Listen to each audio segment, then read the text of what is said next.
That's also why I dove onto Young Yakov series, because I was like, I need to cast some Zerg players now while I can, before it turns into the WardiTV Protoss Cup, which we'll see if that happens. Oh no.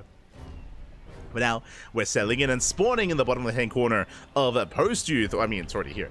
We have our Canadian Protoss player, the Red Protoss representing Basilisk. It is Trigger. And spawning in the top right-hand corner, we have as opponent, we have the Danish Protoss player, the Blue Protoss representing Psystorm Gaming. It is MaxPax. And if you are in the chats, you know what time it is. Predictions. Predictions are open. Place your bets on who you think will take the series. Trigger, he is living in the land of Korea. And Trigger, he has been improving a lot. He's been improving a lot over the past couple of months. We've seen Trigger defeat Beyond. We've seen him defeat Trap. We've seen him defeat Shin as well. Like Trigger, he's been getting better and better wins under his belt. Despite that, he's still up against an amazing player. MaxPax, he's the best Protoss in Europe, and I would say that MaxPax has the best PvP in the world. Straight up, when it comes to the PvP matchup, MaxPax, he is kind of the gold standard here that you want to, I was going to say that you want to try to like emulate, but the honest truth here is that many people still don't really try to incorporate the MaxPax opener, as MaxPax goes for the gate expand. The greediest opener you can go for a gate expand out of MaxPax. Trigger instead going for a 2-gate opener, which means this could be a short one. I'm feeling a 1-base all-in. Oh boy. Trigger, he can, I mean, second probe. Second probe, he's mining through the minerals. Trigger's going for the 1-base all-in, and we'll see if MaxPax can survive. I love the fact that Trigger, he is going to try to work through those minerals and try to sneak in. He might actually try to proxy in the main. No shot. Okay, no. Okay. He's mining through the patches. There we go. More boys being pulled, but MaxPax, he scouts. He sees the boys. No. He does see the boys. And now MaxPax knows. He should know 100% that the minerals are being mined from. And if MaxPax just walls off, then, I mean, he's going to be fine. Yeah. He does check. Is aware. Meanwhile, Adepts are on the way. Now, what's interesting, now, I assumed with all these probes that there was going to be a proxy, but no, the probes, they're coming back home. This is a very committed move here by Trigger, but he's coming back home. He only opened up double Adept, and Trigger, he is expanding. So that was 4 probes out of the map, mining those minerals. Does eventually break through. And the Adepts are trying to make their way into the main. To threaten their shades. Trigger getting in position. Yeah, it does force his way in. And can he get any economic damage? 1 Adept does shade into the mineral line, but just the 1. It's not going to get much damage. 2 Adepts are required. And Trigger, he gets a full scout. For now, he still has 2 Adepts, but is taking a lot of damage. Again, it's just a very... Oh, God. No, he still rallied. Bit of a misrally here with these probes. I don't think he intended to keep mining here. So just a really shaky start. Adepts, they keep shading in, though. And this time, probes are going to fall. Okay, how many probes is the question? He gets 1, he gets 2. He's going to get 3, up to at least 4 probes. Oh. Okay, 4 probes going down.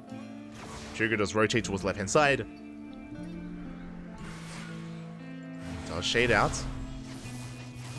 So 4 probe kills, I mean, that's an okay start, but bear a couple of things in mind here. Is the fact that MaxPax, I mean, he did go gate expand, so he already had a worker lead, right? He already had that economic advantage over Trigger. On top of that, Trigger had a lot of lost mining time, right? He was rallying across the map when he shouldn't have been after he initially mined through the minerals, so there's a bit of a give and take. MaxPax still has the economic lead. Oh no. And he shades in. He shades into the main! Trigger, he's not ready. He's not ready for this. Probes are going down, and Trigger, he can't afford these losses. Not like this. 4 more probe kills, 5 more probe kills. Ay. And this is too much. This is already too much damage. 7 probe kills. Oracle dips in, gets another. Soon to be another probe as well. 8, 9 probes go down. MaxPax, he was already ahead economically. Now, even further ahead. Following this up with Blink Stalkers, Gateway Explosion. Yeah, 4 Gate Blink on the way. And MaxPax is not done. He's got double Oracle on the map. Trigger, he's trying to cut corners. He does not throw down a shield battery. He's hoping to defend with purely stalkers. And he could. But will he? But will he?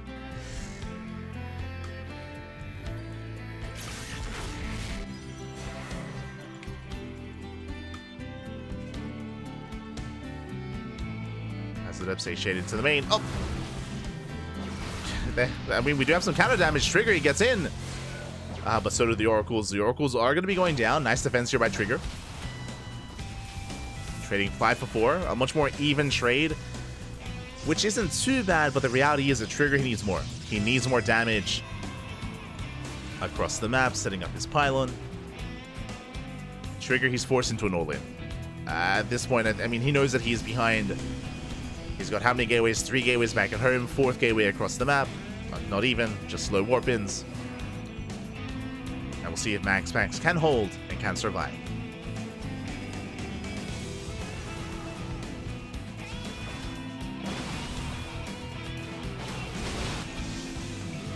Oracle does harass the main. MaxPax coming in from behind, and Trigger, he's just running out of steam. He's running out of stalkers. Is running out. I say that does reinforce with 3 extra stalkers. Trigger trying to break through. But against the defender's advantage, yeah, it's not going to happen. The shield batteries, there's an overcharge as well. Trigger getting forced back. And the longer this goes on, the better it is for MaxPax, as he is on a 3 base economy. Or at least 2.5. MaxPax has got the concave.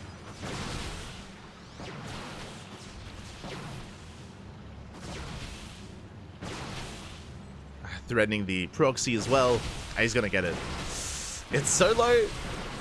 Just going for the main fight instead. Picks off some stalkers. Has the high ground, has the concave. And Trigger just can't do much from this position. He has to just force his way up the ramp. It's not going to work out well for him. But it's the only option. The only chance. GG gets called, and MaxPax will take game number 1. GG. GG, well played. A very interesting build out of Trigger to send 4 probes across the map. It is a really big investment to send 4 workers to mine through the mineral patch. Unfortunately for Trigger, if you remember, MaxPax, he saw the probes moving out. He saw them in the center of the map, so immediately he knew what was happening. With that information, of course, he was able to get in position, able to formulate a defense, and yeah, MaxPax, he didn't really take too many losses to the Adept Harass. It was also just really shaky when it comes to the execution. Just very chaotic Adept Harass from Trigger. In the end, it did fall in its face, and he lost even more to the counterattack of MaxPax instead. So with that, MaxPax takes the lead, and now we're jumping into game number 2. Let's go. Let us go.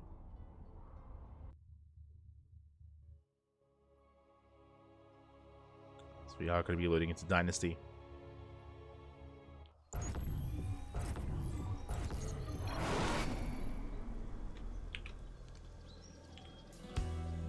And we'll see how the story continues. If it concludes here, or if we get an ace match. As spawning in the bottom left-hand corner of Dynasty, we have the Canadian Protoss player, the Red Protoss, representing Basilisk down in the series. But we'll see if he can bounce back and force that game 3. I hope so. It is Trigger. And spawning in the top right-hand corner, we have his opponent. We have the Danish Protoss player. We have the Blue Protoss, representing Sidestorm Gaming. It is MaxPax. Amass, one more game is all he needs, and we're loading into Dynasty, another very unorthodox map as well. Dynasty has the gold bases, which could come into play. We'll see if either one tries to rush into the gold, or if we just go for the standard natural base instead. We speak about this all the time, but the gold base is very tempting, but very difficult to defend in PvP, because all you need is like 2 adepts, a couple of stalkers, any kind of range-based units on the other side to punish and abuse this position. So it's very difficult to get away with here in this matchup. We see a 2-gate opener out of Trigger, gate expand from MaxPax. So we do see Trigger once again has the option to be the aggressor. Doesn't have to lead into an all-in, but it could. So we'll keep an eye on that probe as Trigger moves out. Here we go. Trigger does move out. Going for the pylon here in the center of the map. I see some people in the chat asking about the game state. As said before, I'll probably have to say it a couple of times during the cast because more people are going to be coming in. But as is being said, no PTR. This tournament is not being played on the PTR.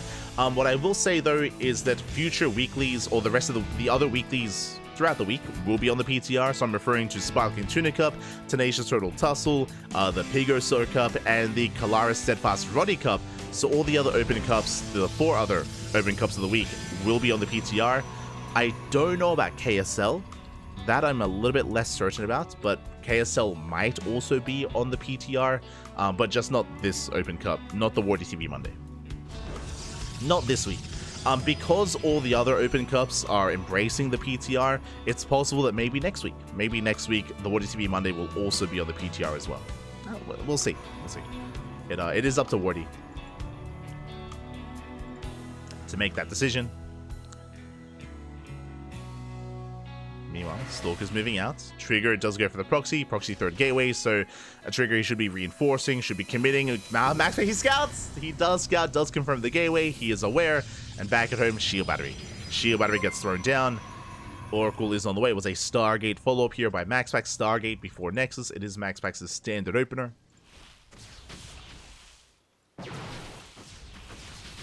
And we'll see if Trigger can try to break this position.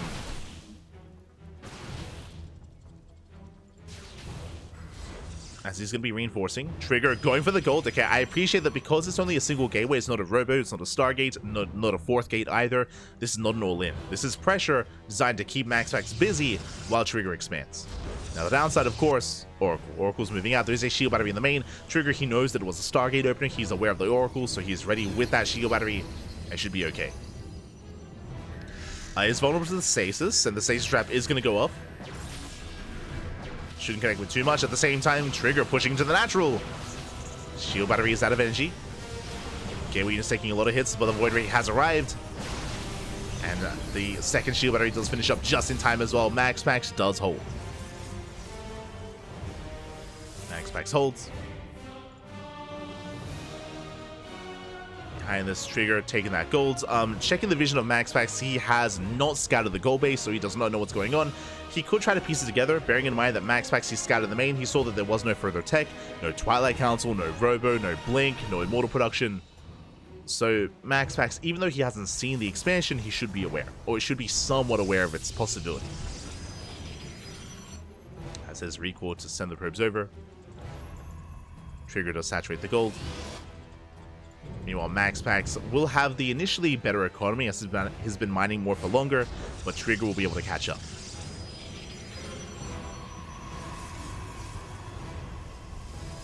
Catching up. Steadfast said they wanted to do KSR on the PTR last week. Yeah, as I mentioned, we have confirmation. We have confirmation that all the other weeklies, all the other open cups will be on the PTR. Except, as I mentioned, I'm still not 100% on KSL. I'm not. I'm sure Dave and Chicken Man probably would. I just don't have confirmation regarding KSL.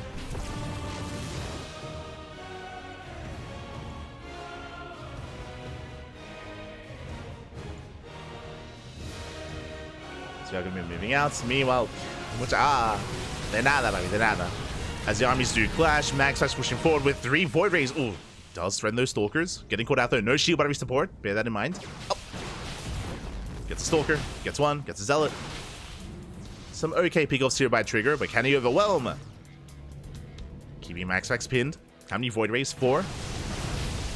Gets one though. Down to 3 Voids.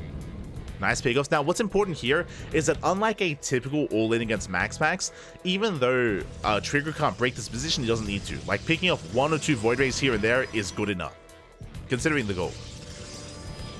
Considering the fact that Trigger, he has arguably the better economy. So just a couple of key pickoffs here and there. Trigger now looking to expand, take another base. Building up his Stalker count. Twilight Council is on the way. Trigger, he's working towards Blink Stalkers. 4th gateway as well. Meanwhile, MaxPax, because of his Twilight Council, because of the Stargate opener, it's going to be Stargate into Immortal Production. So a very robust army for MaxPax. It's going to be Void Rays and Immortals, at least until he can diversify. Forge and Twilight Council now on the way. But because of this, Trigger is going to have the more mobile army initially, and MaxPax is stuck at home. He has to turtle. He has to be the defender. If he ever moves out, he will most likely lose this army. And you can see Trigger, he's making sure he gets an eye on any kind of move out to punish it. As Trigger, he knocks down more rocks. Just securing his map control. Third base has been placed. Has been thrown down. Blink is on the way. So again, in this kind of game state, MaxPax has to turtle, has to slowly expand and take his own third. This move out is very risky, but I believe the observer was sniped. Trigger is unaware until now. Spots the army. Trigger responds. And can he catch out an Immortal or a Void Ray? Comes in from behind. The Immortal! Immortal's exposed. Massive pickoff. He gets one. He gets the Void Ray, and it looks like MaxPax gets caught with his pants down. Again, moving out like this, it was too risky. GG gets called, and Trigger, he will tie the series 1-1. We are going to the ace match. GG. We are going to game 3 again. MaxPax, a rough decision to make there. I mean, it doesn't feel good being forced to turtle. As we mentioned, though, that was the only way forward for MaxPax. He had to turtle. He had to stay at home, slowly go to third base, and play it slow. Instead, MaxPax, he got a little bit trigger happy. He decided to move out on the map, and with that, gets completely caught out. With that, we're going to game 3. We are going to game 3. And I feel like the maps will determine so much here, because I mean they have so far, right? Game 1 on Post Youth was wild. Trigger trying to go for that cheeky move, mining through the minerals. Game 2, likewise, Dynasty. Trigger feigning an all-in and rushing into the gold, getting ahead economically, which often doesn't happen against MaxPax. Game 3, what map are we feeling here? Amphion? Are we feeling Crimson Core? It's like I'm just trying to think of some of these more unorthodox maps, and yeah, that's the other one. Ghost River. Ghost River is coming up next. A very small map, very short rush distance by ground. If Trigger were to go for a committed one base all in, this would be the map. This would be the map to do it on. So we'll see if he does commit. Here we go. It was this different pressure. Yeah, it was light. It was very light pressure. Again, it was not an all-in. It was just designed to contain, right? Just designed to contain while Trigger expanded, while Trigger got ahead economically. So it was a much more awkward position for the Danish Protoss. But here we go. We're getting into the ace match, and spawning in the top left-hand corner of Ghost River, we have the Canadian Protoss player, the red Protoss, representing Basilisk. It is Trigger.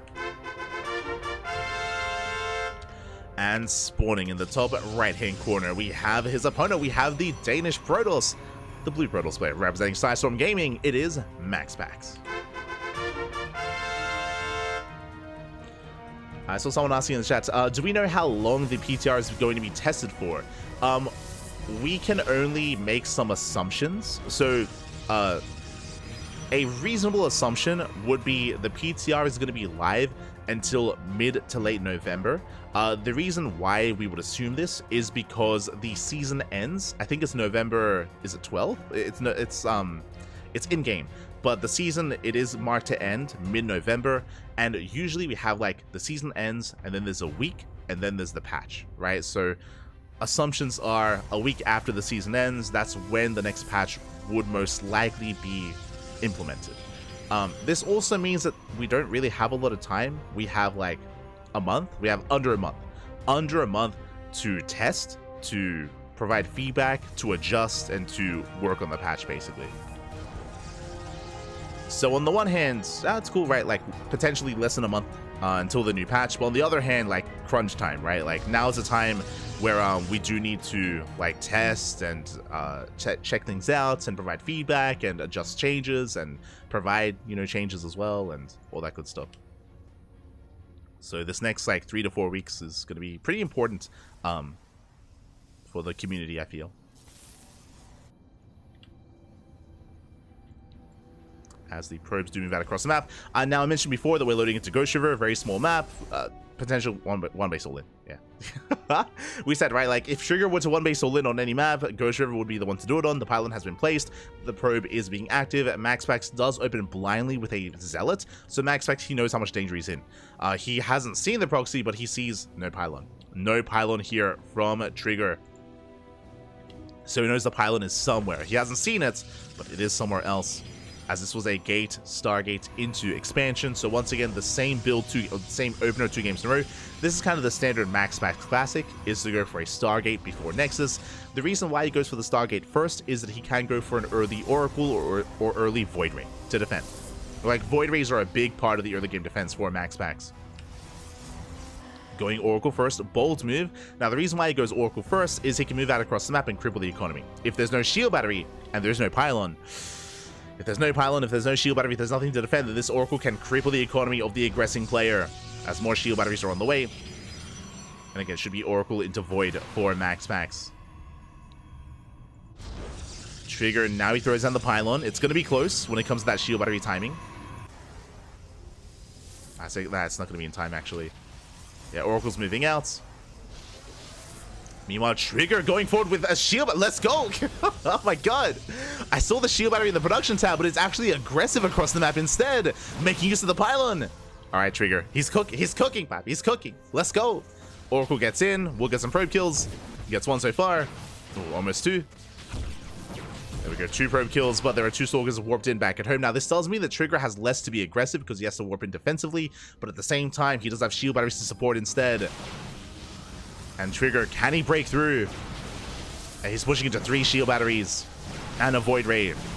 Void Ray has arrived. The prismatic alignment takes out one of the Stalkers. Brutal pickoff. Again, Trigger, he can't afford too many losses.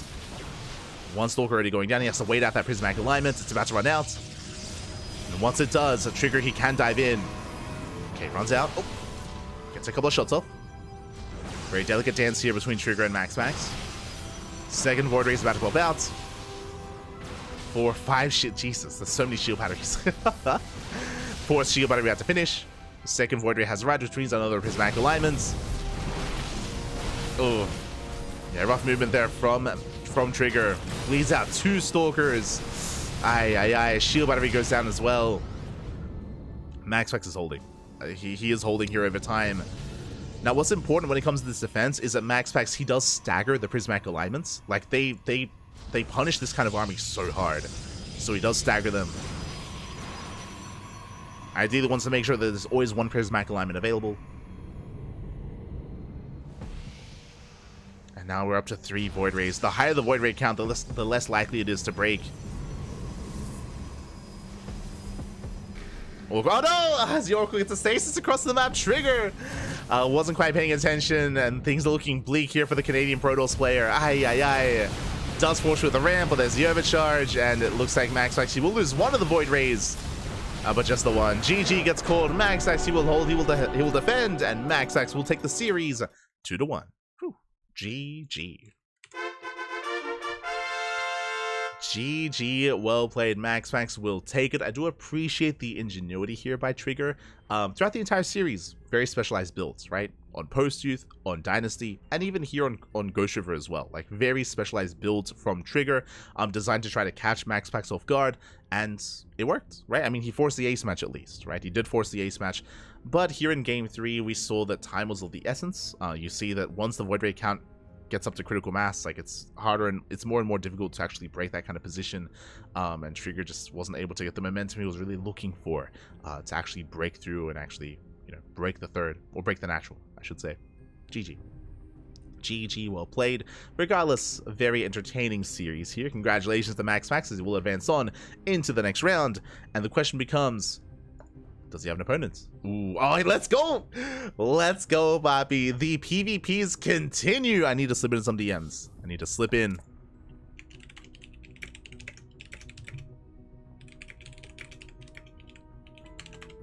Okay, need to slip in some DMs, and !B in the chat if you guys want to have a look at the back of yourselves. We have MaxPax up against, we have Max versus Max. We have the NA Protoss boys rising to the challenge here. Trigger took a map, but wasn't able to take the series. Up next, Max Angel versus MaxPax. Let's go, Bobby. Let's go.